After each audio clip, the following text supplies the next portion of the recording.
말씀을 통해서 하나님의 음성을 듣고 또 하나님의 비전을 깨닫는 귀한 시간 되시기를 주님의 이름으로 축복합니다.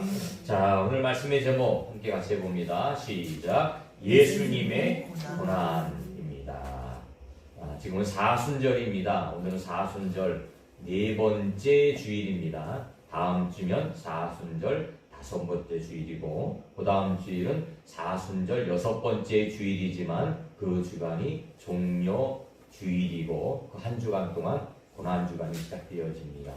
이제 사순절도 이제 중반 이후로 지나가게 되어지는데 사순절은 특별히 예수님의 고난을 우리가 기억하면서 그 십자가의 의미를 다시 한번 마음속에 간직하는 그런 시간이 되어지고 그 십자가의 은혜와 사랑을 또 우리 마음속에 간직하면서 더 많은 사람들에게 증거할 수 있는 그런 시간이 되어야 될 줄로 믿습니다. 우리 성경은 예수님의 이야기입니다. 성경은 예수님의 이야기, 특별히 구약 성경은 오실 메시아에 대해서 기록하고 있는데 이사야서는 우리가 잘 알고 있듯이 이사야 선지자가 기록한 성경인데 예수님 오시기 전 700년 전에 기록된 성경입니다. 그런데 참 정확하게 기록되어 있죠. 예수님의 탄생도 정확하게 기록되어져 있고 또 예수님의 고난도 정확하게 기록되어 있습니다. 오늘 말씀에 이 53장은 예수님의 고난에 대해서 특별히 기록하고 있는 내용 중에 일부입니다. 우리가 읽었던 4절, 5절, 6절 뒤에도 7절, 8절에도 예수님의 고난에 대해서 쭉 기록하고 있습니다. 예수님은 왜 고난을 당하셔만 했을까?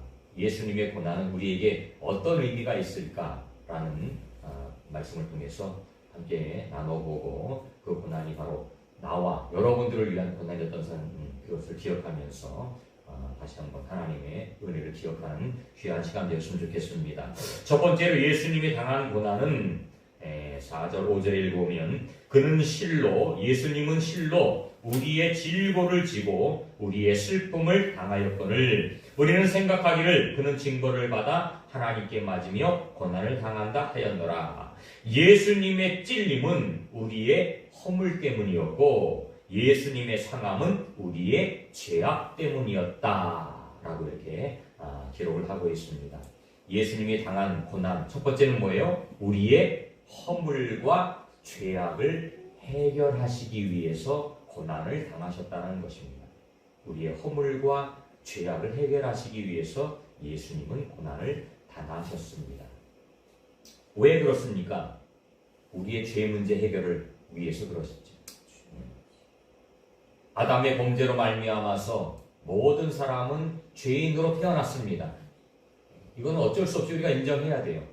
이것을 인정하는 것이 우리 신앙의 기본이 되어집니다. 기초가 되어져요. 예수님 믿으세요 라고 전도하면 사람들이 우리는 죄인이기 때문에 예수님 믿어야 됩니다 라고 말합니다.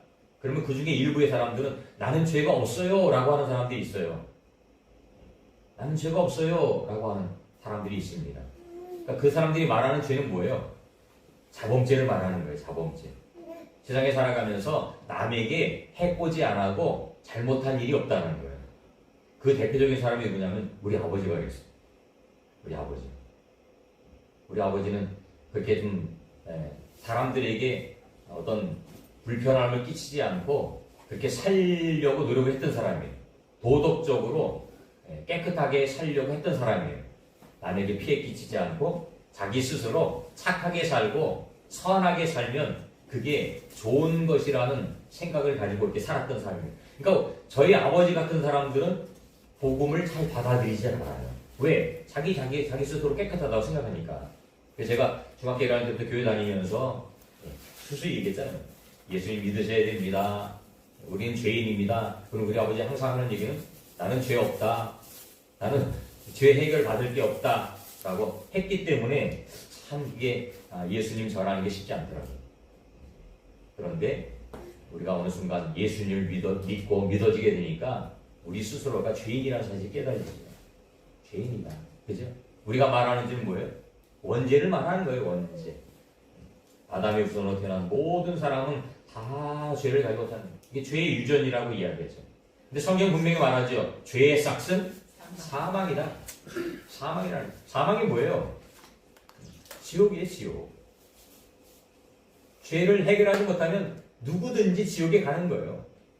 자범죄를 말하는 게 아니에요. 원죄를 말하는 거예요. 그러니까 우리는 믿음의 눈을 가지고 보니까 원죄가 깨달아지고 자범죄가 깨달아지는데 믿지 않는 사람들의 눈에는 자범죄만 생각되죠. 자범죄. 내가 세상에서 착한 일하고 선한 일하면 뭐 그들이 말하는 천당 간다. 뭐 그렇게 생각을 하는 것이. 근데 예수님을 믿지 않으면 이 원죄를 해결하지 않으면 절대로 천국은 보장될 수 없습니다. 어떤 방법으로 안 돼요. 인간의 노력으로 안 돼요. 사람들은 인간의 노력으로 그 천국을 가기 위해서 애를 씁니다. 그죠? 애를 써요. 근데 결코 어떠한 방법으로도 해결되지 않습니다. 그 해결될 수 있는 방법은 오직 하나예요. 예수님의 십자가를 통해서만 해결됩니다. 성경에서는 그 예수님의 정체성을 이렇게 이야기하죠. 빌립보서 2장 6절부터 8절 보니까 그는 근본 하나님의 본체시나 하나님과 동등됨을 취할 것으로 여기지 아니하시고 오히려 자기를 비워 종의 형체를 가지사 사람들과 같이 되셨고 사람의 모양으로 나타나사 자기를 낮추시고 죽기까지 복종하셨으니 곧 십자가에 죽으심이라. 이렇게 말씀하고 있습니다. 예수님은 하나님과 동등된 분이에요. 그분이 종의 형체를 가지고 이 땅에 태어났다는 거예요. 인간의 몸을 가지고 태어났다는 거예요. 그리고 십자가에 죽으셨다는 거예요. 그게 하나님의 뜻입니다. 하나님의 뜻입니다. 그러니까 예수님은 하나님의 창조 사역에도 함께 계셨고 구약의 모든 사역 가운데 예수님 함께 계셨던 분이에요. 그분이 사람의 몸으로 이 땅에 오셨다는 거예요. 그래서 오늘 5절 말씀 보니까 예수님의 찔림은 우리의 허물 때문이요 예수님의 상함은 우리의 죄악 때문이다. 우리의 허물과 죄를 해결하시기 위해서 예수님은 이 땅에 오셨고 십자가의 고난을 당하셔야만 했다는 것입니다. 이게 하나님의 해결책이에요. 하나님의 해결책입니다. 다른 방법 없습니다. 다른 이로서는 구원함을 받을 수 없나니 천하 사람 중에 구원받을 만한 다른 이름을 우리에게 주신 일이 없다라고 분명히 성경은 우리에게 말씀하고 있습니다. 근데 사람들은 다른 방법을 자꾸 찾잖아요. 왜 그래요? 사단에게 속아서 그러는 거예요. 사단에게 속아서 그러는 거예요. 미혹의 영에 넘어가서 그러는 거예요. 다른 방법이 있는 것처럼 속이는 겁니다. 없어요. 절대 없습니다. 그러니까 우리가 이 복음을 깨닫는다는 거, 우리가 성경을 읽고 성경이 믿어지고 예수님의 사역이 믿어진다는 게 어떻게 보면 은혜인 것 같아요. 저도 그렇고 여러분도 그렇고 어떤 사람은 성경을요 지식적으로 읽습니다. 성경에서 많이 알아요. 근데 문제는 뭐냐면 안 믿어지는 거예요. 이게 안 믿어지는 거예요. 교회를 많이 다녔는데도 성경이 안 믿어지는 사람들이 있어요. 믿으려고 하는데도 안 믿어지는 거예요.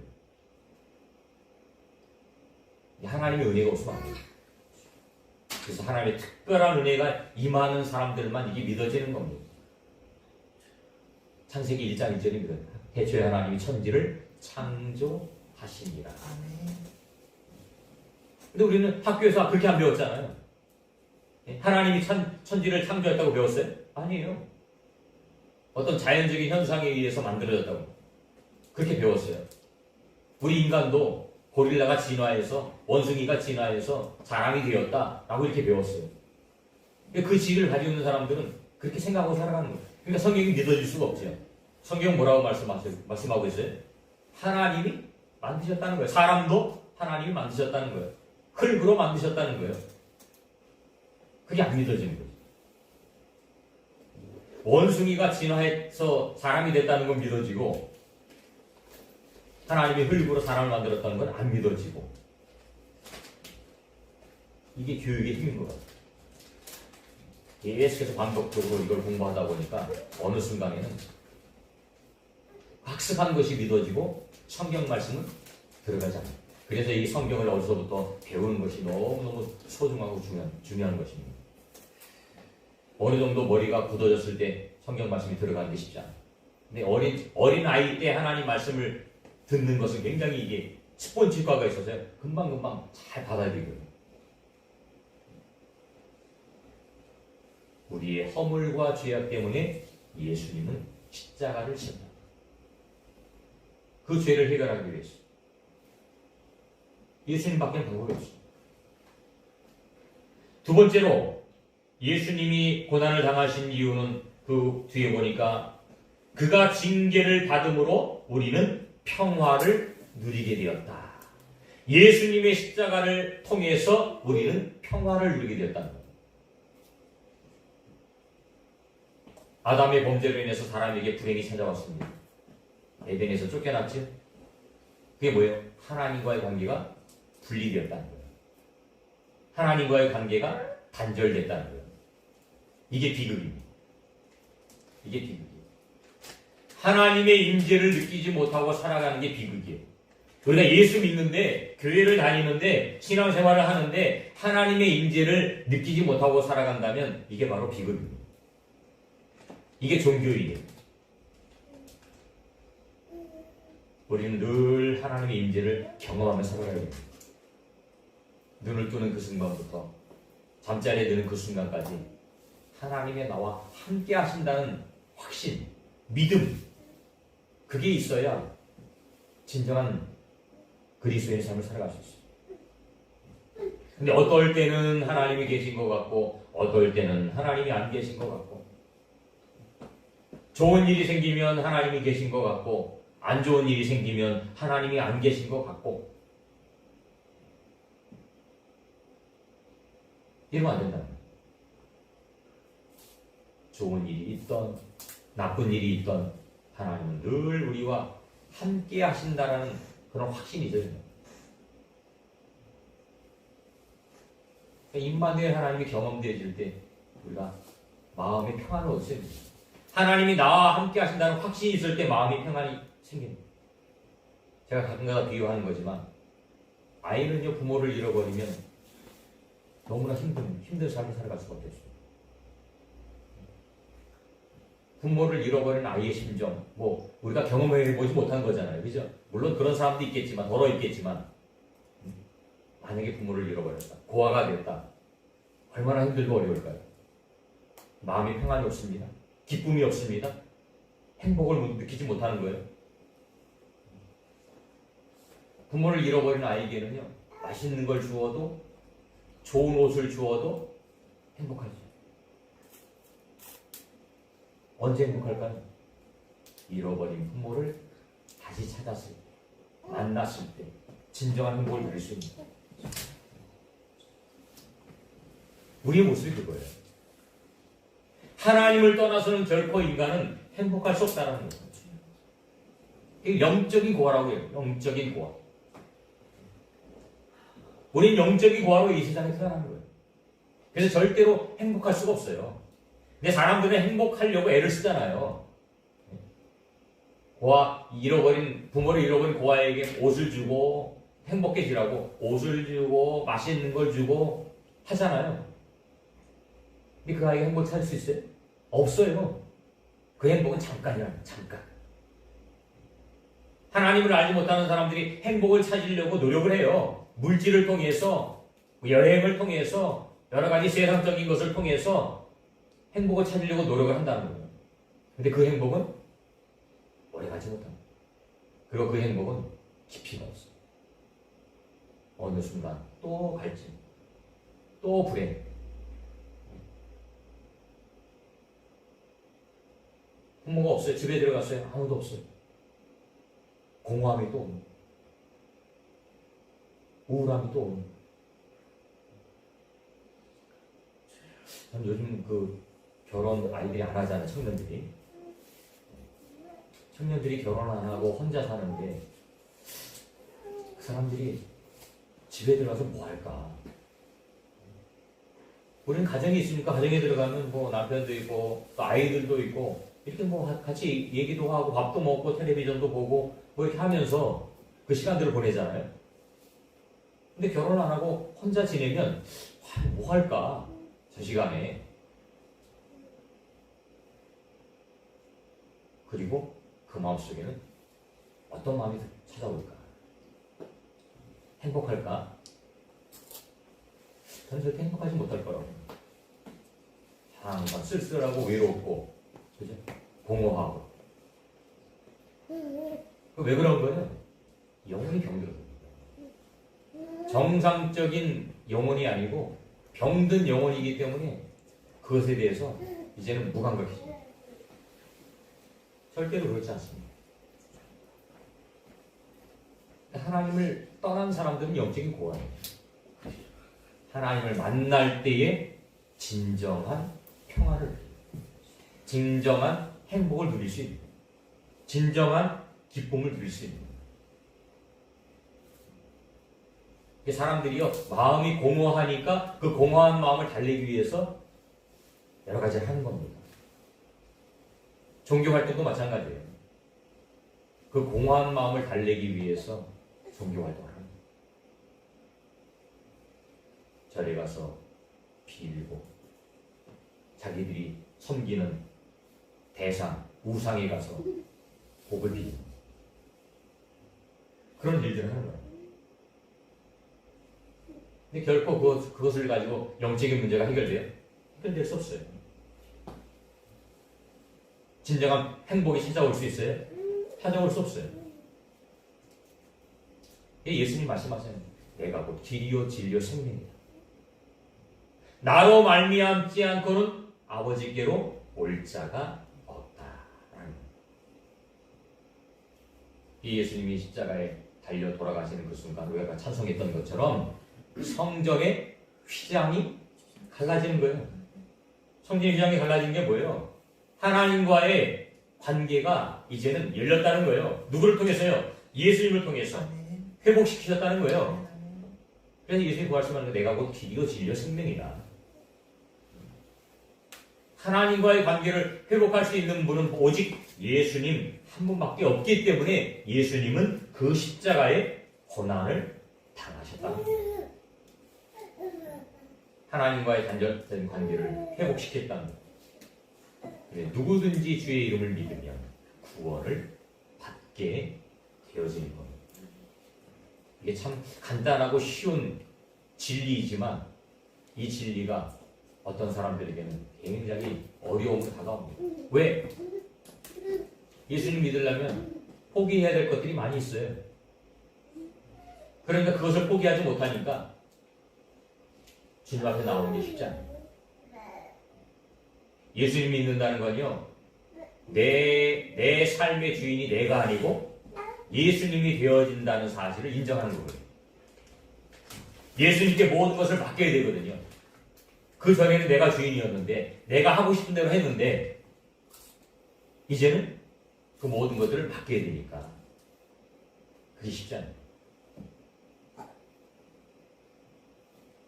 우리의 주인은 예수님입니다.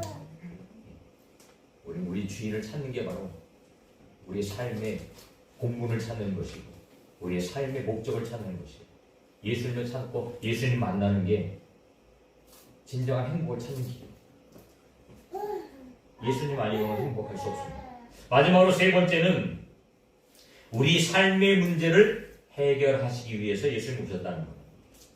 5절 하반절에 보니까 그가 채찍에 맞음으로 우리는 나음을 받았다. 이렇게 말씀합니다. 그가 채찍에 맞음으로 우리는 나음을 받았다. 삶의 문제가 해결됐다는 겁니다. 그리고 6절에 보니까 우리는 다 양 같아서 그릇 행하여 각기 제 길로 갔거늘 여호와께서는 우리의 모두의 죄악을 예수님에게 담당시키셨다. 이렇게 말씀하고 있습니다. 에덴 동산은 최고의 기쁨의 장소였습니다. 모든 것이 다 풍족한 그런 곳이었어요. 근데 죄로 말미암아서 에덴 동산에서 쫓겨나는 신세가 되었습니다. 그리고 이제 고통이 찾아오는 거예요. 우리 여자분들 잉태하는 고통, 출산하는 고통, 우리 젊은 청년들이 결혼 안 하려고 하는 이유 중에 하나일 것 같아, 이게. 그죠? 애 낳는 거. 애도 낳아야 되지요. 길러야 되지요. 돈도 벌어야 되지요. 여러 가지 많은 이게 요인들이 있으니까 결혼들을 안 하려고. 근데 이게 축복인데 사실은. 애를 낳고 애를 키우고 이게 축복이잖아요. 그죠? 이게 축복으로 안 받아들여지니까 결혼 안 하고 애를 낳는. 애를 낳아서 잘 키우는 게 얼마나 축복이에요. 얼마나 감사해요. 그죠? 또 수고하고 땀 흘려요. 수고하고 땀 흘려요. 그리고 죽음의 고통이 찾아옵니다. 죽음의. 그 외에 우리가 살아가면서 수많은 문제들이 있습니다. 수많은 삶의 문제 속에서 살아갈 수밖에 없습니다. 이 삶의 고통, 삶의 무게를 견디기 위해서 애를 쓰지만 이거를 극복하지 못하는 사람들이 많이 있습니다. 그래서 사람들이 정신병이 걸리는 거예요. 정신병. 그죠? 삶의 문제를 견디지 못하니까 결국에는 정신적으로 이상이 생겨지는 거예요. 잠을 이루지 못하고 불면증 이런 것, 공황장애. 공황장애가 왜 생기는 걸까요? 극도의 스트레스, 그죠? 극도의 불안 이런 것 때문에 공황장애가 생깁니다. 그러니까 예수 앞에 다 맡겨야 되는데 맡기지 못하니까 내가 어떤 문제를 해결해야 되고 내가 그 문제를 책임져야 되니까 이게 너무 힘든 거예요. 왜? 나는 못하는데, 그죠? 내 한계치가 있잖아요. 그러니까 이제 정신적으로 이게 과도한 부하가 걸리니까 결국에는 잠을 자지 못하고 먹지 못하고 이런 문제가 생깁니다. 예수를 진짜 잘 믿는 사람들은 다 맡기는 거예요. 내 힘으로 할 수 없다는 사실을 인정하고 주님께 맡기는 겁니다. 물론 힘들고 어려운 일이 없을 수가 없어요. 찾아옵니다. 찾아올지라도 그 문제를 주님 앞에 기도의 제목으로 바꾸는 거지. 기도하는 거지요. 주님 앞에 나와서 울며 기도하면서 하나님, 내 힘으로 안 됩니다. 내 능력으로 안 됩니다. 하나님이 해결해 주세요. 하나님께 맡기는 겁니다. 내 자녀의 문제 내 마음대로 돼요? 안 돼요. 어느 순간 아이들이 이제 자라나면요, 우리 손을 떠나는 거예요. 저는 항상 그렇게 생각해요. 부모들이 자녀를 위해서 가장 해줄 수 있는 최고의 축복은 기도하는 거예요. 기도하는 거예요. 물질을 준다고요? 재산을 많이 물려준다고요?